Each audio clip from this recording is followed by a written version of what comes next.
I will now create a new app, clicking here, and I will name it US Accidents V2 because it's the second version. We'll use the script.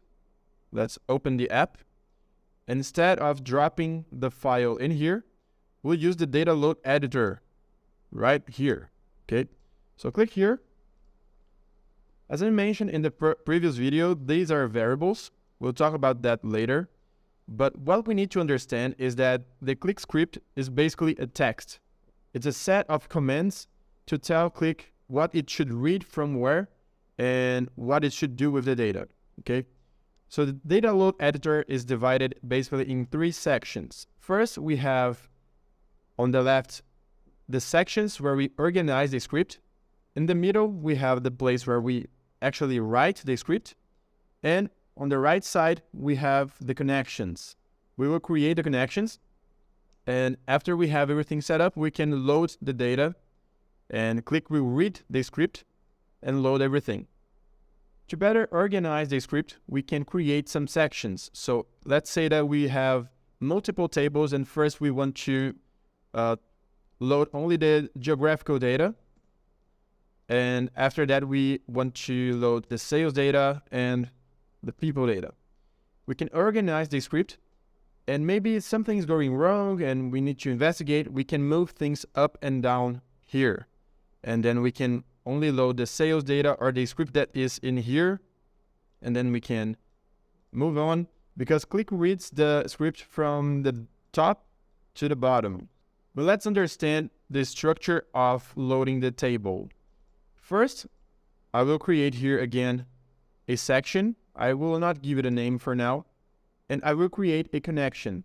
First, we need to tell Qlik where it should look for the files. So I have here a folder, okay, with my Excel files.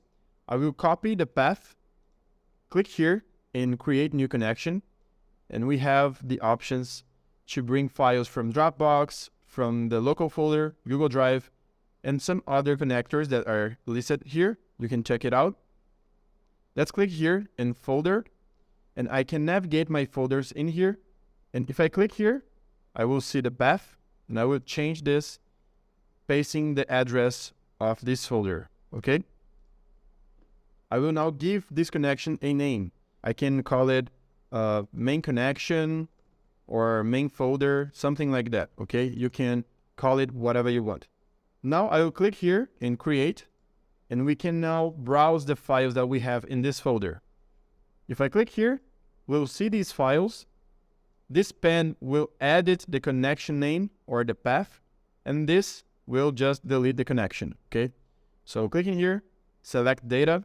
We can select the tables, and on the bottom, we can also change this file type to find other types of files.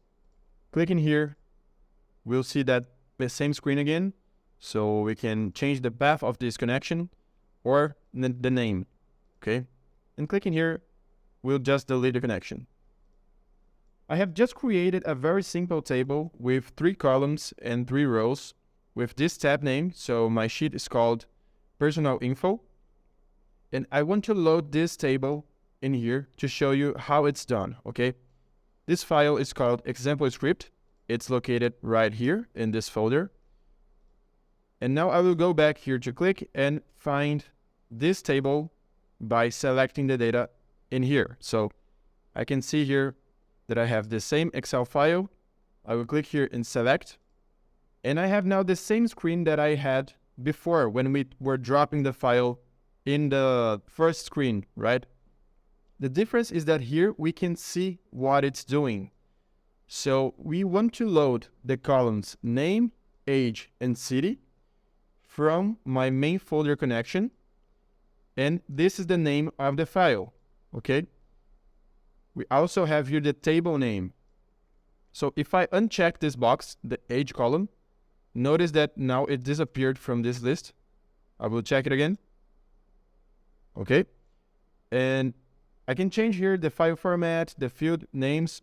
So if it's not embedded, I can click here, no field names, and I will see the column A, B, and C, which is not the case. Let's click here.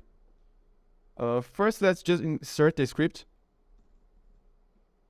And let's understand again what's happening here. So what we're doing is telling Qlik what it should load. So for example, we want to load column 1, 2, 3, and 4 from this file, which is in this connection. And we also have some other specifications. If we have embedded labels, the table name, and other things, okay? Now, if I click here in load data, it will show me if something is wrong, if there is any error. I can now click close and go to my analyze sheet, where we will create the dashboard. Let me bring a table here to show you the columns. So the fields are here. I will find the table, add the name, the city, and the age. Now let me go back here to the data load editor. Let's say that now this Excel file was updated and I want to reload the data. If I have now another record, so for example, Robert, 40, Buenos Aires, I will save this file, click load data, and go back to the analyze sheet. Notice that now this record is right here. So this is the main structure to understand how Qlik will load the data.